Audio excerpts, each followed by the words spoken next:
Funding for Keeping the Faith was provided by Wingate Inn, serving the Piedmont and Triad area, the Winston-Salem Convention and Visitors Bureau, Womble, Carlisle, Sandridge, and Rice, the Next Generation Business Lawyers, and a grant from the Jesse Ball DuPont Fund.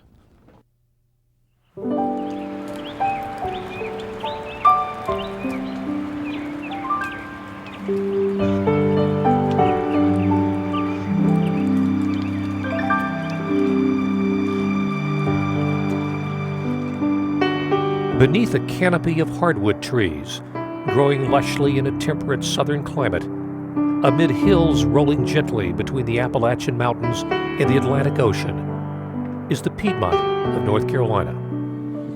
And here, within the modern city of Winston-Salem, is the restored Moravian town of Salem, or Old Salem as it is now known. This is rural America of the late 17 and early 1800s. Its very existence is a tribute to 18th century people who carved Salem out of wilderness and 20th century citizens who later rescued it from oblivion. This is their story, a story of vision, courage, struggle, and faith. The story of Old Salem.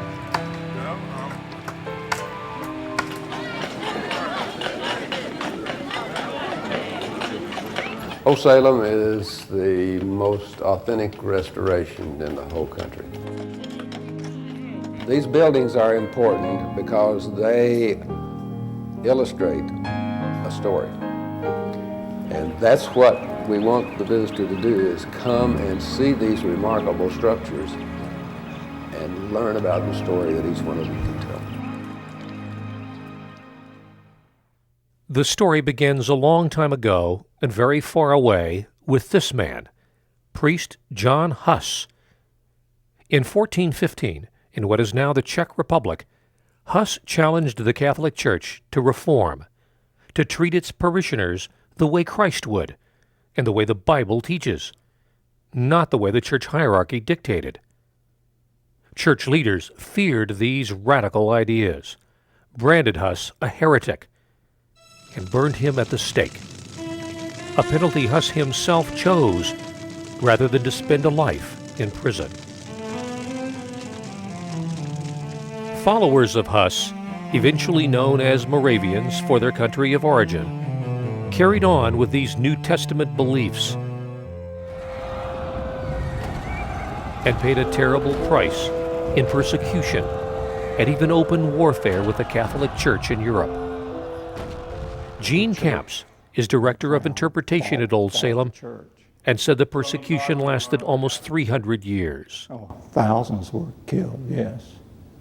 And that's in essence one of the reasons why the Moravians, the Moravian churches, we would know it in the 18th century, broke off from the established churches of that day. And one of the main reasons they came into being was to try to isolate themselves from this warfare, this bloodshed, and to try to lead peaceful lives, isolated from society. And that really sort of gives birth to the church in the 15th century.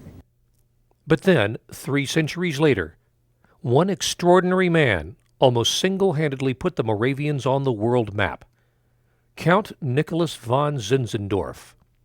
He was a member of the highest noble family, one of the highest noble families of Europe. One contemporary authority has said that if Time magazine had existed in the 18th century, Zinzendorf would have made the cover of Time magazine. And yet this nobleman who had everything dedicated his life to God and gave the Moravians refuge on his vast German estate. He championed their cause. He reinforced the Moravian conviction to live according to the Bible. Every day, without exception, should be an extension of their faith. Through force of personality, intellect, and most of his personal fortune, Count Zinzendorf eventually sent Moravians to more than 40 settlements throughout Europe, Africa, and the Americas.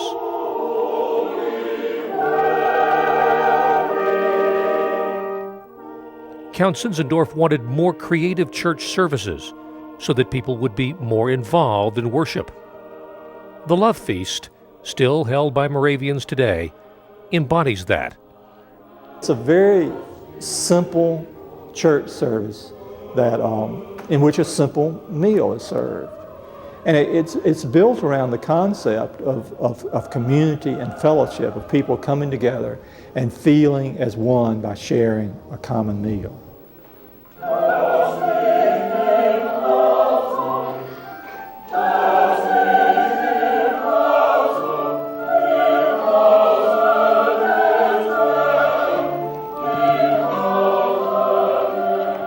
The Love Feast would soon be on its way to North Carolina. As his missionaries and settlements spread to the Caribbean and to North America, Count Zinzendorf had a vision: the ultimate Moravian town, constructed and run by the church. An English earl offered to sell the Moravians land for such a place in North Carolina. To find a specific site, a small band of explorers set out from Pennsylvania in the mid-1700s. And just imagine today, as North Carolinians starting out on the coast and walking westward, and with the goal of finding 100,000 acres of land.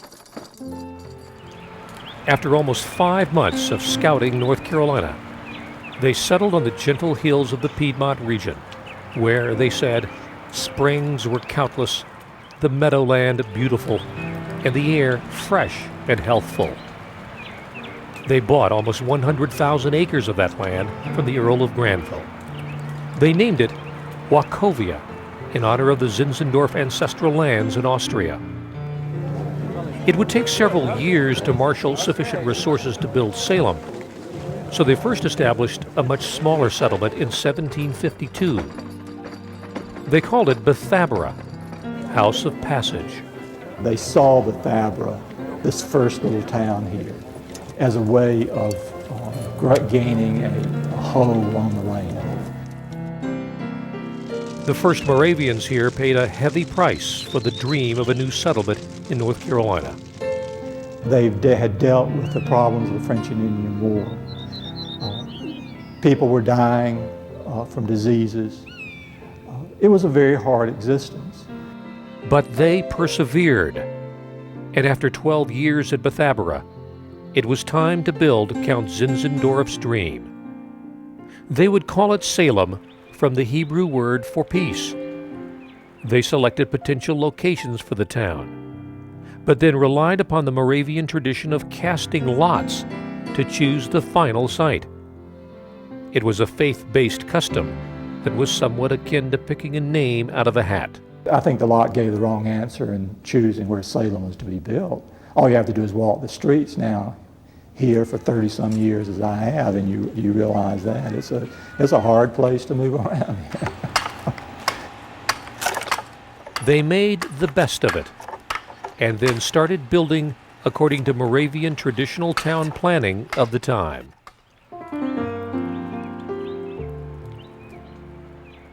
There's always a central square, which was fairly uncommon in those towns.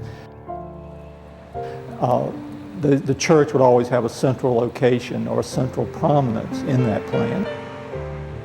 Around the square, and this would be relatively unusual, you would have several large institutional buildings to meet the needs of church institutions, which the choirs, the schools, the stores, etc.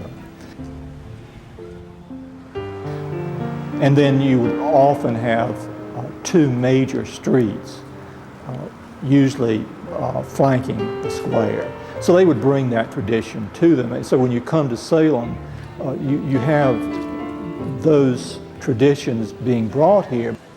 The buildings were large enough to impress travelers and large enough to meet the needs of the town, which is very modern if you look at town planning principles today, about the size of the streets, the size of the lots, mass of the buildings, the importance of open space. The Moravians brought far more to the town than a knack for construction. Old Salem president Hobie Kaywood. They brought with them clothing, and they brought with them food, and they brought with them plants, and they brought with them all kinds of standards. Salem has the second oldest public water system in America. Water came in pipes, log pipes, with ceramic couplings to 6 different locations. It came right into this kitchen in which we're sitting tonight. Begun in 1766, 10 years before the signing of the Declaration of Independence, Salem was to be the ideal Moravian community, profiting from lessons learned at previous church settlements. It would extend their faith, but it also had to be financially profitable. Therefore, they based the town on trade, selling to outsiders goods crafted with the skills the Moravians brought with them from Germany. The quality of their work is evident in the structure of the town itself. Salem Square is the very heart of Old Salem. It is not only John Larson is Old Salem's vice president for restoration and planning, and shows what the Moravians accomplished and how. I think what is unusual about Salem is the fact that it is such a planned community at all levels, starting from the very layout of how the town was developed to the individual buildings themselves and how well they were constructed. And so as we look then at the architecture, what we see is a commitment to this place that you don't see normally in the frontier of North Carolina in the 18th century. And it's manifested in excellent materials, excellent building skills, and a sense of permanency that would last through several centuries to allow us to restore it today. The first designs that they chose were the early German antecedents of a half-timbered frame system. And this is a unique example of that in America. This is the Single Brothers house, built 2-story building, built in frockwork or half-timber design, combination of heavy timbers and brick nogging. But what this building basically is a large skeleton built out of heavy timber frames, and then the holes, or the void areas, then were filled either with wattle and daub, that is sticks and mud, or in this case were built with very softly fired brick. Some of the signatures or specific characteristics of Germanic architecture in America can be seen on this building particularly well. They include an interior chimney, as compared to the English who like to put the chimneys outside of the buildings, and most importantly, a tile roof. The Germans had a particular preference for tile. The construction form of this roof reflects also a tradition that they had of kicking the roof out at the end. By that I mean they would bring the rafters down, the rafters would sit on the top edge of the wall, and in order to get the water to shed away from the building, they would change the pitch of the roof just enough to throw the water out and get it beyond the plane of the building. Log construction was a ubiquitous building technique on the frontier of North Carolina. And the Moravians used it also, but they preferred not to use it. And when they did, though, they detailed it in a certain way that made it distinctive. In this particular case, the Single Brothers workshop, built in 1770s, they used a very sophisticated corner notching, a full dovetail joint, more or less a furniture joint, as it were, to tie the building together. In the early 1820s, after the congregation closed the Single Brothers house, men were left with only a couple of options of how to practice their trade. People like Adam Butner, for example, would build a freestanding shop long before he was married and allowed to build a house in the town. And from this shop, then, he could practice his trade. The house that he would build then, in 1829, would reflect a whole new pattern of architecture for the community. His house reflects the style at the time, that is, the Federal style, and is embellished with this wonderful full 2-story front porch.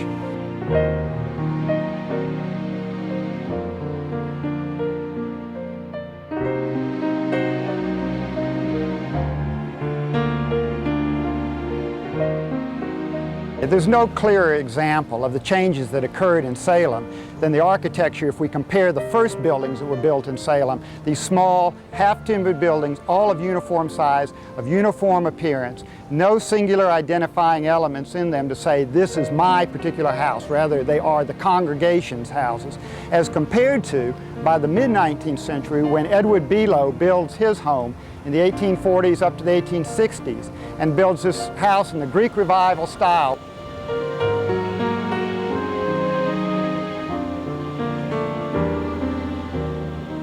This building reflected a series of architectural changes. The bonnet hood over the front door, the sweeping iron handrails, granite steps, attention to symmetry, the trombone choir balcony at the top, the clock to tell the citizens what time of day it was, to call them to service at appropriate times, two bells actually in the belfry to call the congregation, and one for the clock to ring off of, were all major breakthroughs architecturally for the town. Back at Salem Square, where it all started, we can look around at the architecture of Salem and see the changes that have occurred over a 100-year period in this community. It's manifested in the style of the buildings, it's manifested in the technologies that we use to build these buildings, and it's manifested in the preference of how these buildings were to be built, used, and personalized through time. It shows how a congregation moved from a tight little German community into the more mainstream of Southern culture, of individual identity. And that's what excites me about the community of Salem. John Larson believes another important building is the tavern, partly because of those who entertained themselves here. Moravians believed that every human being is inherently evil, and out-of-towners who came to buy goods were especially suspect. Thus, the church put the tavern at the edge of the town. The Moravians saw the tavern as a holding place for these people, and they felt that honestly they could control the outsiders' behavior by pulling them together in that institution. We know that the tavern keeper and his wife were very carefully chosen for that work, because again, it's one of those instances where they only chose people who were strong in their faith because of the temptations you might face down there, as you can expect. We don't know whether President George Washington was tempted during the 2 nights he spent at Salem Tavern, as portrayed in this 1932 reenactment. He did write about the hospitality he enjoyed, but not about the food. He was impressed with the Moravians, with their accomplishments, the water system, for example. He certainly felt that these people were very pious people. But he doesn't mention his food. What would you expect? They didn't serve him pinto beans. I'm sure they served him the best they had.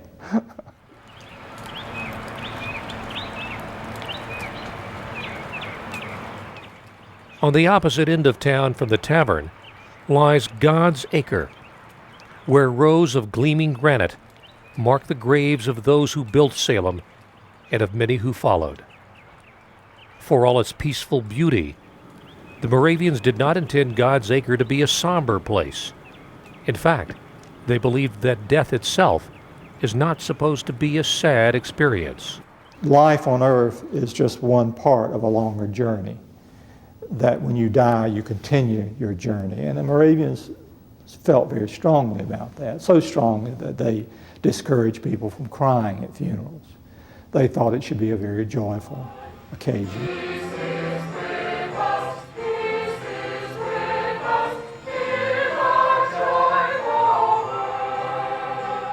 The Moravians believe that death is merely a transition, which makes God's Acre an inspired site for Easter sunrise services each year.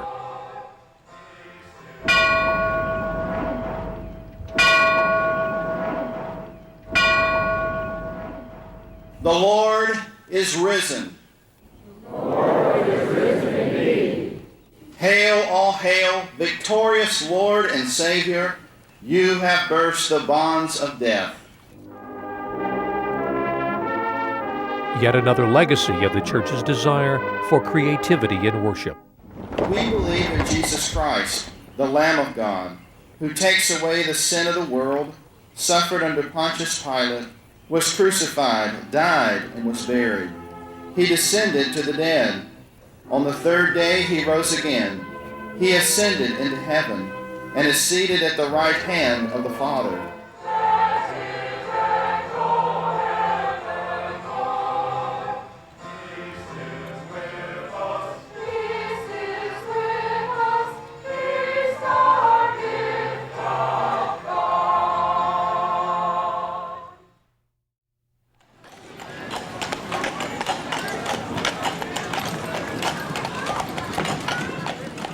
Today's visitors to Old Salem find a town preserved at its 18th and 19th century best. Before restoration, however, time and progress were Salem's enemy. Private enterprise eclipsed Moravian church control. The sacred and the secular were now separate. Trying desperately to hold back the tide, the church refused to let Salem become the Forsyth County seat. Instead, in 1849, it sold land to the county, on which was built the town of Winston, named for Revolutionary War hero Joseph Winston. Blessed with textiles, tobacco, and a railroad, Winston grew rapidly, gaining an identity, while Salem was losing one. Winston and Salem would eventually merge, with Salem, the Old Salem, being absorbed, forgotten, neglected. But this was a blighted, a deteriorated part of the community. And many of the old buildings that the Moravians had built in the late 18th and early 19th century were still here, but they had been modified in such a way that they didn't look like they did when they were built. It was in trouble, going down the drain. It was becoming slummy. Moravian James Gray was born in Salem and remembers the highway cutting through town. Well, it was a major north-south highway. It is today. And there was something like 20 or 30,000 vehicles, including trucks, going right through the historic town, up and down Main Street. There had been sporadic attempts to protect the town for decades. It never got to be very serious until it was threatened by a new grocery store that was going to take out several of the old buildings, including the oldest building in Salem. We called a public meeting to talk about this thing at the old Robert E. Lee Hotel, March 16th, 1950. 350 people showed up. Now, how many meetings can you call for some civic purpose and have 350 people show up? And it was snowing that night. Now mobilized, citizens would create the nonprofit Old Salem Incorporated to protect and restore the Moravian town, with James Gray as chairman and then president. Salem Tavern is one area where considerable work has been done during the past 15 years to get ready for the bicentennial celebration. One large building and several small buildings have been removed.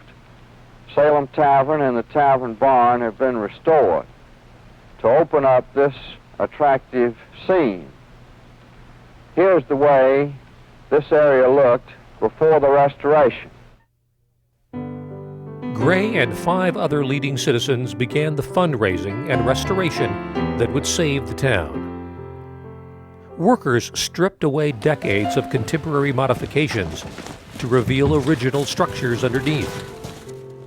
The highway was relocated, electric wires buried, a few lost buildings reconstructed, and all restoration checked for accuracy by researchers using some of the more than 1 million pages of records archived by the meticulous Moravians. The original, the old Salem emerged again.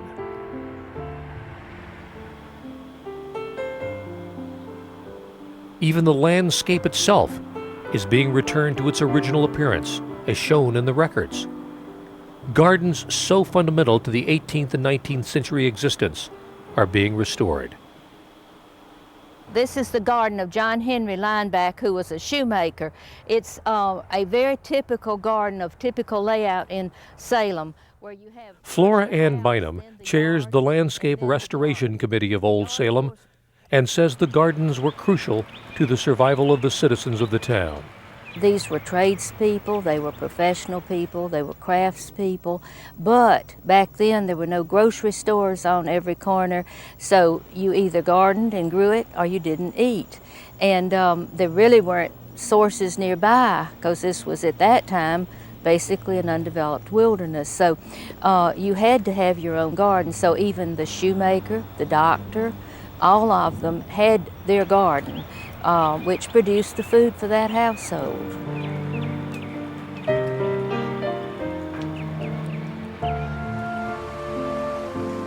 The buildings would be sort of dead if you didn't have the gardens and the trees and the fields and the meadows and the fences and all those things as part of it.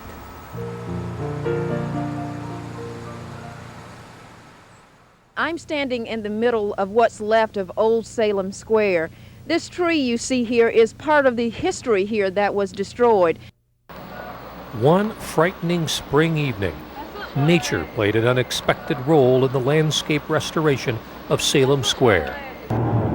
Even trees that have decorated the square since the early 1800s are no more, plucked out of the ground like toothpicks and tossed aside. The college campus in ruins, and people saw their homes crumble before their eyes.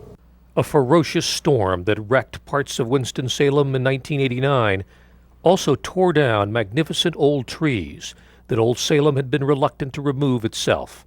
Because we couldn't get away with it by cutting down those great big beautiful trees, Mother Nature took care of that and we were able to restore the square, and it adds greatly to the appearance of the historic district.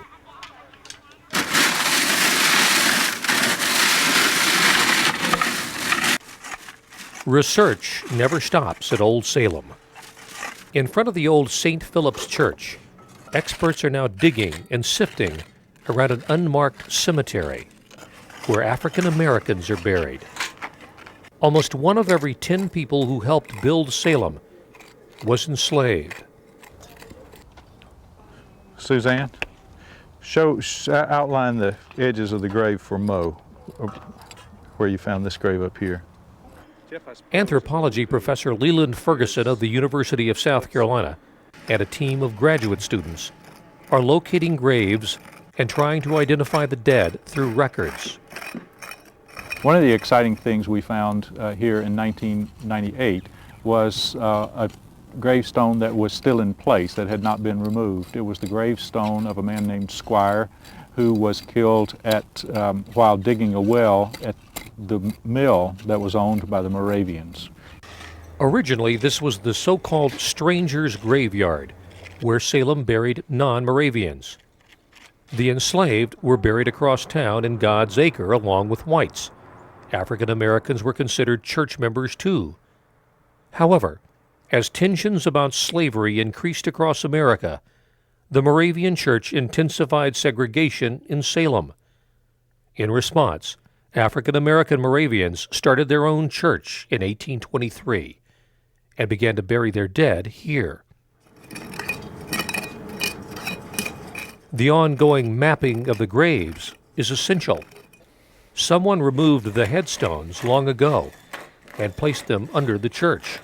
We can only guess at what may have been in their minds. We have no records about this, but it appears to have been, in effect, erased the involvement of the people here with slavery, or erased the evidence on the landscape of their past involvement with slavery. In recent years, Old Salem has been forthright about the connection to slavery. Professor Ferguson sees the cemetery research as indispensable.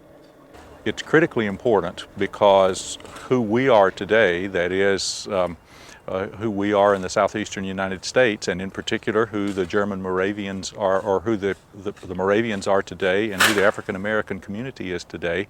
It's all a result of this history. It's all a result of the interaction that took place in the late 18th and 19th century.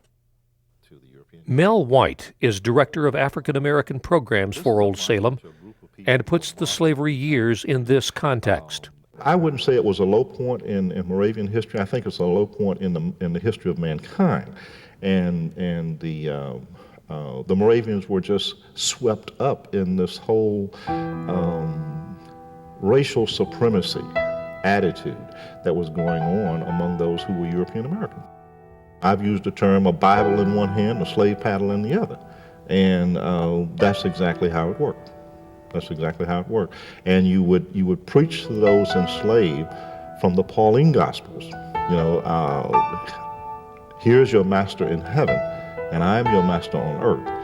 And those who were enslaved psychologically attached themselves to the children of Israel in the Old Testament, and that's how they negotiated, you know, studying and worshiping from the same book.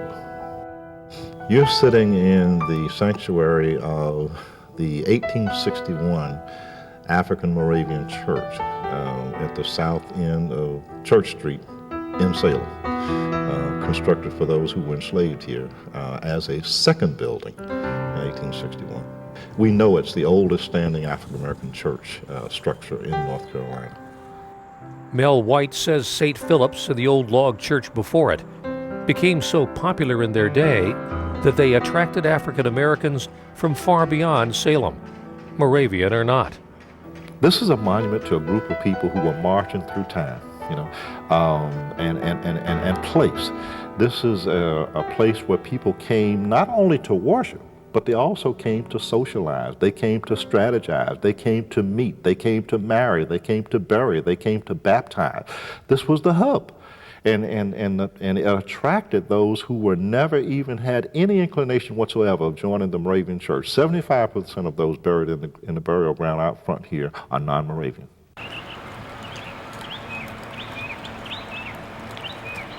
Plans are in progress to restore St. Philip's and the old log church that preceded it. I think all that's important, and it's also important for us today to recognize that whole span, not only the history of slavery here in this community, which is important because I think there are lessons to learn, but to also understand what happened before that, and then also to understand what happened afterwards. And I think we as an institution have a responsibility to do that. Happy birthday to you. Happy birthday to you. Happy birthday, Old Salem. Happy birthday to you. Yay! Old Salem Incorporated, now more than 50 years old, with the town itself more than 200, is financially successful.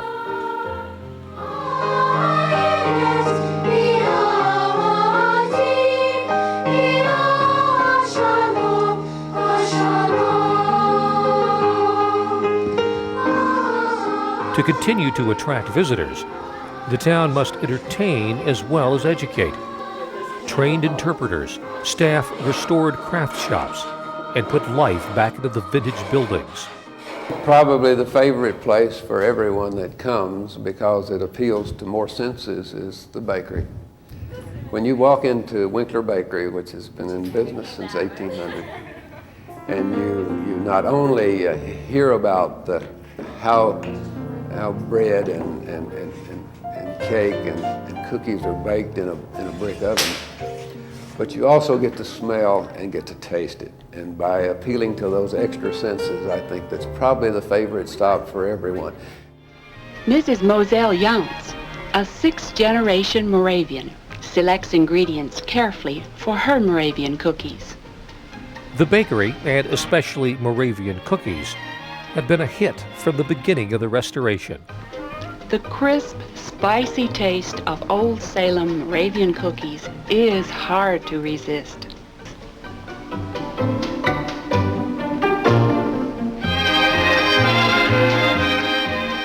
From cookie mix to the mysteries of gunpowder, the 18th century costumed interpreters leave Old Salem's mark on more than 600,000 visitors each year. Very humid right now, and you want to keep your powder real dry. Powder can gain moisture in it pretty quickly if it's left out in the open. Old Salem President Hobie Kaywood says you don't have to be Moravian to get caught up in working as an interpreter. We believe very strongly here that if someone comes to work for Old Salem and they will work for 6 months, then we've got them for the rest of their life. And it's really true. It's just uncanny. People really get a feel for it, and they get a sense of what they're doing is so important. And to be able to share it with others is really a highlight of our life. And American history isn't just great events and great wars. American history is the life that people lived, and it's the everyday things that they do, and the things that we do every day that we don't even think are important, but it is part of the heritage that we're leaving for the next generation, and Old Salem is an important part of that. It's important that we tell them a story in such a way that they have a reaction. That reaction is in your head or in your heart, and somehow it comes up out of the floor and out of the ground into your body. We're not just giving information. We're not just giving facts. We want people to leave with a feeling and an understanding and appreciation for these people and what they did.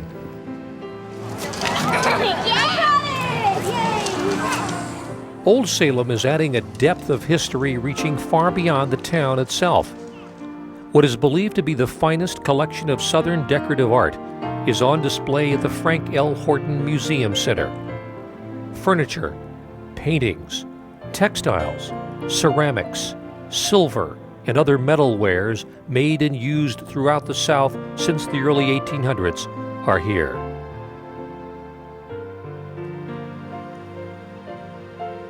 A research center contains records on more than 70,000 craftsmen and 15,000 objects.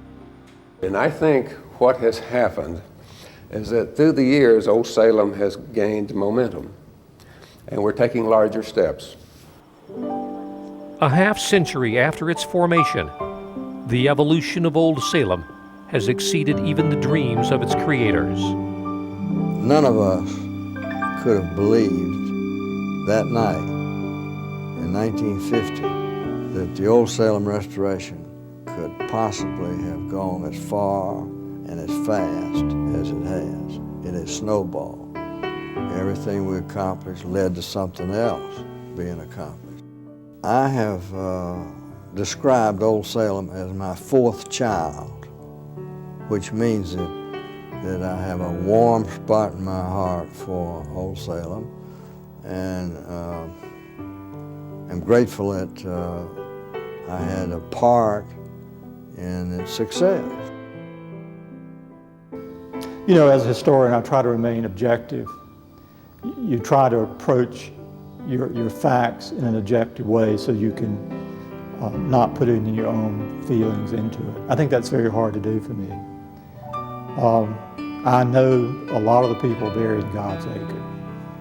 And sometimes when I think about them and tears come to my eyes. And that's very easy in Salem because it is a community that is very rich in history, and we know a tremendous amount about the people. I think about more often than not is a great admiration for what they were able to accomplish. Because I think these people, at a time when many peoples of the world were living as, quote, barbarians, these small group of men, women, and children came together using their talents, using their beliefs in community to try to create better lives for themselves. And I think in many ways they were able to do that.